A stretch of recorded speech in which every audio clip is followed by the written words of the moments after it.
Hey everybody, James Robert Elliott here, and I am with Susan Wolf. We are really looking forward to this. We're going to do a talk today about having the courage to be vulnerable and authentic with others, and really showing up for yourself and others so that you can embrace the fear and how to embrace that fear, right? Release some of it, but really eventually, correct me if I'm wrong, Susan, but I think, in my opinion, you still have to embrace some of the fear eventually, no matter what you do, what techniques you do, how much releasing you do. You still got to embrace the fear. Just go for it. Absolutely. I think that's the energy that gets you to fully present yourself in your best way. I would agree. I would agree for sure. And it's.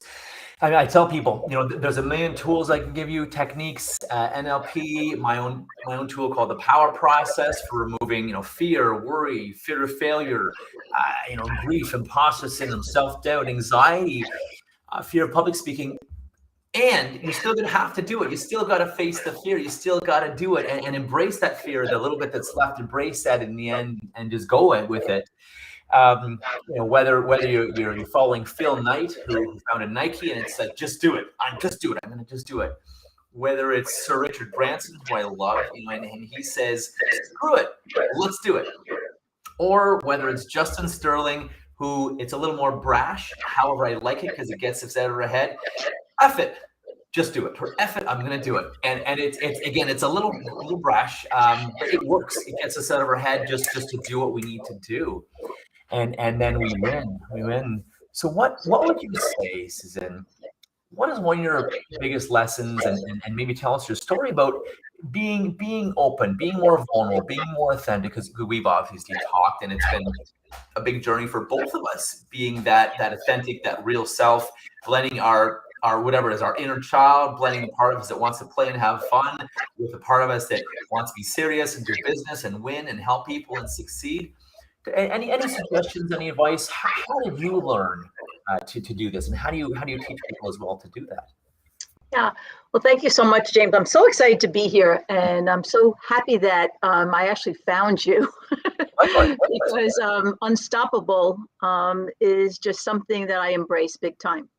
I am 70 years old, 70 years young, and I've had a long career as a headhunter, placing people in finance and technology. And a few years ago, I actually changed my career to be a transformation coach and also a grief recovery specialist. So when I was doing my job that I was doing for 40 years, I knew I was impactful. I knew I was an influencer. I knew that I was a motivator, and that I was very results oriented and really impacted people's lives. I felt great and confident.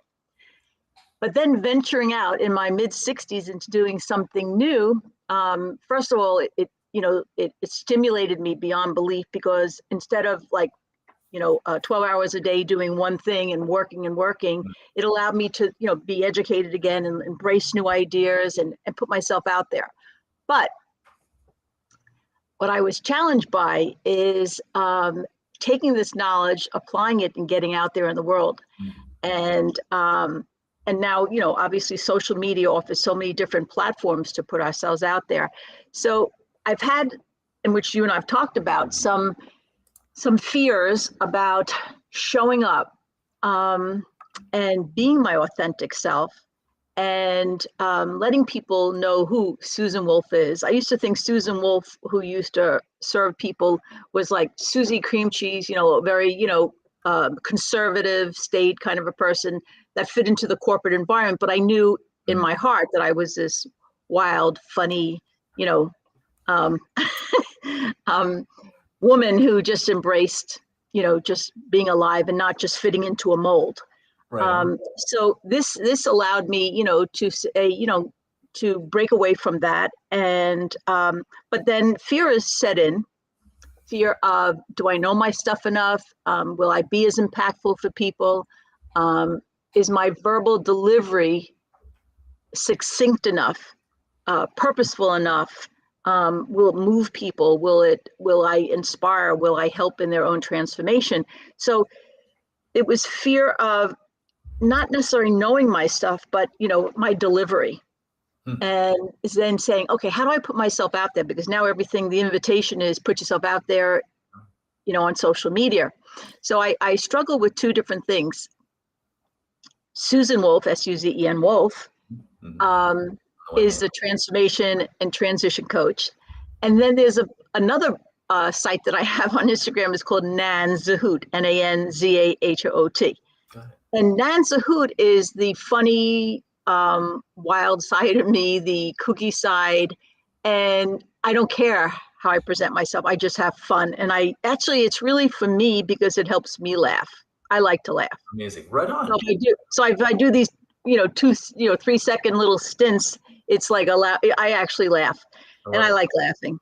I love it. But then the thing is, now how do I be vulnerable and step out and start delivering? And that's where I need your help. Right on. I'm happy to, very happy to.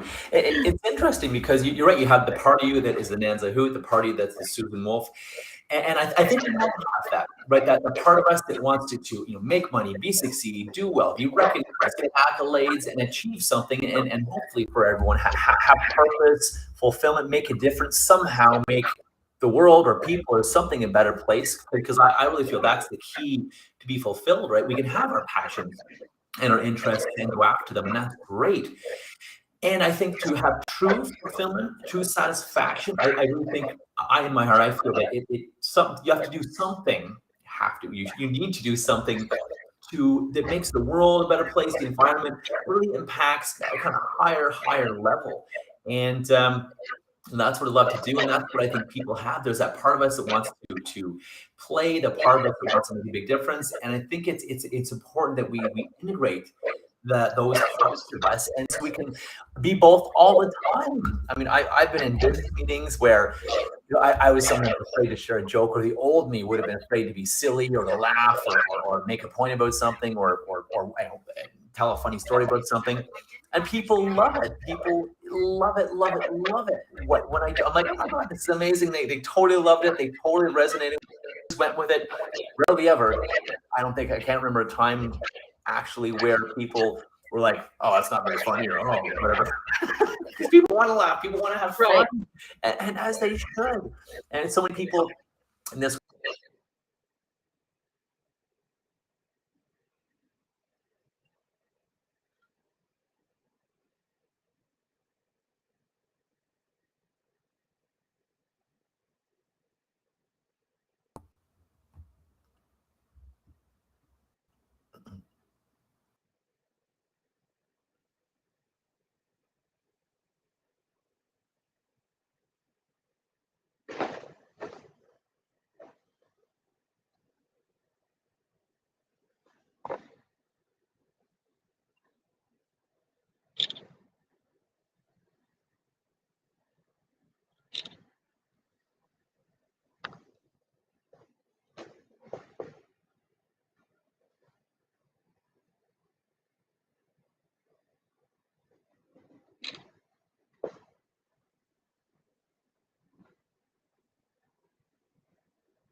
I think I lost James. Oh no. There we go. We're back. I'm not sure what happened there. I'm not sure Do you have the courage to be vulnerable right now and authentic? I do. Well, there we go. I guess that's a great metaphor that in life things don't always go as they seem. We all have no failure, only feedback, and so it's interesting. But we're back. I have no idea what happened there with the tech, but we are back. We are back. Where were we? Where did I leave off? Where did you hear me last? You were going like this. Perfect. It's integrating those parts, right? The part that wants to have fun. You were talking about having fun at the office and just letting yourself show. Exactly. And people love it. People love it. Sometimes I'm like, should I do this? And I just do it anyways. And not once, touch wood, have I ever had someone say, oh, that's not funny, or that's not right, or I'm offended, or whatever. Just have fun, enjoyable. Obviously, don't be a jerk. But it's like, have fun. And when I've been able to integrate that part of myself and be vulnerable and be open, oh wow, just people will resonate, talk about being charismatic and being attractive and influential. When you're yourself, you're real, you're vulnerable, you're having fun. I have found people love you, because not everyone can do that, and you probably find that yourself as well, Susan. It's just that not everyone is able to do that. So when we find someone that's able to be real and vulnerable and open, even if they're not perfect, even if they're far from perfect, it's like, wow, this person's amazing. This is amazing. This is amazing. Yeah, well, I do try. My mom always said, Susan, you're perfectly imperfect. So that helped me get rid of the perfection. Not that I was ever a perfectionist, but I always wanted to please and to do my best and to show up, and have impact. But I think it's like what you're saying is integrate the joy. Like if I'm a grief recovery specialist, do I have to be serious and down all the time, or can I bring the joy? And the joy is in the fun. The joy is in the laughter. So there's laughter, there's tears. Right on. And I think people would tell you that. I think you ask anyone, and people would say, yeah.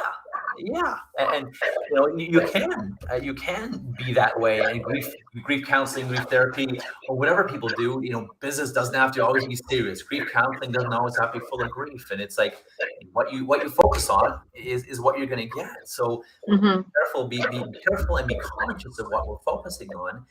And live a good life. And I think there's a saying I love, and the saying goes like this: the longest journey you'll ever take is the journey from your head to your heart. And it is true, because we're all in here in our heads worried about what will people think, what will people say, will they buy from me, will they like me, will they not? And our heart just wants to serve and have fun and give and play and do cool things, be with people, do awesome stuff in life, and again, play, have fun is a big part of it, which is interesting. And just so many people don't let themselves do that and play and have fun. And I think I really believe with every bone in my body that when we're authentic, we're real, we're having fun, and being silly sometimes, even when during work, during business, people resonate with that. They love it. They're like, oh my God, this is fun. Susan's so much fun. James is so much fun. James is a hoot. Susan's a hoot. Bob or Fred or Sally or James, I have lots of fun with them. They're gonna want to do business with you more. They're gonna want to hire you more, promote you more, whatever. Go out on a date with you more, because it's interesting. It's fun versus just, all right, so these are the facts and these are the things we got to do, and let's talk about this, and this is the next thing, and put a cover in your TPS report and this and that. Oh my God, it's boring. No one wants to be around that. I think everyone secretly likes to have fun. That's why in my training we have a ton of fun. It's one of the best ways to learn. It really, really, really is the best way to learn. So in your training, because I've watched a number of your videos where to try to move past the fear and how to be more vulnerable. What is an exercise that you might do that you could show me? Got it, for sure. So there's a lot of really cool things to move past that fear, and there's two I often give you. Two exercises. One is more of a conscious exercise, but it works as well, and it's making a cost of opportunity table. So we can write on the one side, okay, if I don't do this, what happens? What crap's going to happen? Will get worse. And what's going to happen and what's not going to happen, what great things are not going to happen. Then we make a part two, or a second table of, okay, if I do this, if I do face the fear, take action, be vulnerable, open, tell someone I like them, tell someone I don't like them, whatever it is, again, what crap stops happening, what stuff goes away, is it lack of boundaries, is it people treating you a certain way? And then what happens when good stuff happens, and write all that down. I'll make more money. I'll be more fulfilled. I'll have more friends, people, find love in my life. I'll be authentic to me. I'll feel fulfilled, satisfied. I'll get a promotion or a raise, or I'll show my true colors and people will like me more. Whatever it is, those two tables with two columns each. are very, very really, wow. There's a lot at stake here for me. There's a huge amount at stake if I don't do it. And wow, the second one, holy moly, there's a huge, huge benefit to me. There's lots of great stuff that happens, and all this crap I don't like will go away if I do this. So it's very empowering, very motivating, and helps you get excited, motivated, and passionate to just, it squashes the fear basically. It squashes the fear. Yes, there may be a little bit there, and you can go past it and move past it. So it's I just want to repeat, so I know that I have heard you. So it's the cost of not doing something, one table, and the cost of doing something. You got it. Exactly. The cost of, if we don't, okay, what crap gets worse, what great stuff doesn't happen. And then, yeah, the other one would be an opportunity table. Wow, what bad stuff goes away that I don't like, whether it's being broke or not having money or not having the clients you want or not being fulfilled or not being my real self. And then, and then on that table, what does happen when I do this? What does happen when I'm open, vulnerable, raw, real, having courage, just taking action, living in spirit, just do it. What awesome things happen. So those are two powerful tables to do. The other, I love that. It's a great thing to do. It helps you consciously, but also helps you feel. So it does help unconsciously as well. And you want to do that with me? Pardon me? You want to do that with me? We can do that too. I will do that after this. We'll do that. We'll jump on. We'll do that. Happy to. The other thing too, happy to do that. The other thing too, which we can do, is I tell people that fear that's there, or any negative emotion that happens that's there, just sit with it. We're so busy and we don't even notice ourselves. Like, why do I want these chips? Or why do I want these snacks? Or this junk food? Or this alcohol? Or cigarette? Or whatever it is? Gambling, sex, drugs, rock and roll. It's like asking yourself, why do I want this? Why do I want this junk food right now, or this sugary drink, or whatever our vices and things are? And it's often to avoid something or to push that away, or we bail, we don't take action, or we procrastinate, we resist because we're pushing that fear away. Okay, if I can resist and say, no, I'll do it later, or next month, or next year, or 6 months, or 6 years, I can push that fear away and I don't have to feel it or deal with it right now. The problem is, what we resist will persist and usually builds more and more, gets worse. Our life starts to blow up more. So instead, what to do, guys, and I promise you this works, and I promise try this, is to just let it be there. Embrace it, let it be there. So let's say there's a fear coming up, or a imposter syndrome, or some kind of emotion that's coming up that's there. Just deep breathe through it. Feel it, because remember, all healthy humans feel all of our emotions. It's actually unhealthy to numb ourselves with booze or drugs or pharmaceuticals or gambling or food, whatever the vice is, right? Alcohol. It's not healthy to do that. So just literally sit with it, let it be there, sit with it. And it's kind of like burning an old oil candle out. Like the oil eventually is going to all burn out. If we're resisting, we're pushing it away, we're kind of fanning those flames, so it gets bigger, it gets worse. If we just sit with that feeling, whatever the feeling is, fear, worry, self-doubt, whatever it is, anxiety, if we just sit with it for a few minutes or longer, just let it be there and just observe it. Notice where it's most intense in your body. Just let it be there, wherever it is. Pay attention to that spot. And just notice that. Notice that. This is actually one of the foundations of my power process tool. This is the start of it. Just notice it, just observe it, breathe through it, deep breathe through it, and avoid worrying, avoid resisting. Just, okay, cool. The fear is there, or the worry, the anger, the self-doubt, the anxiety. Okay, it's there. It's right here, or here, or here, or here, whatever it is in your body. And just observe it. Just notice it. Just breathe through it. And I promise you, eventually, even if it may go up a bit, it'll eventually go away. Sometimes when you focus on it, it may go up and increase a bit. It's not a sign to stop. It's working, because eventually it'll go out. It'll burn that candle. And that's an amazing thing to do. It works so well. I promise you. Sometimes it takes 5 minutes. Sometimes it takes 45 minutes. Stick with it. Stay on it. Just observe that spot, where that emotion is most intense, and it goes away. It's a very, very powerful process and can help very quickly remove fear, self-doubt, worry in any particular moment when you need to be on, or if it's preventing you from taking action, resisting, you're procrastinating, you're pushing some things out. It's very powerful. And you and I will do that table, the 2 tables as well. We'll do that as well. And this is great because you and I have had this fear and resistance to yourselves, to be authentic. I was the biggest people pleaser in the world because I wanted people, exactly, right here. People didn't like me, for reasons. I had no boundaries. I was a spineless jellyfish-ish. And I was a great person, however, no boundaries. I was just too nice. And ironically, that doesn't work. People don't like you more when you're like that. It's ironic, or they tolerate you. Yeah, James is okay. Sue's all right. Whatever, they're okay. I don't love them. I'm not going to do business with them. I'm not going to revere or refer to them. They're all right, I guess. Maybe I started annoying people because I was too nice, and they hated that I wasn't standing up. It was so interesting.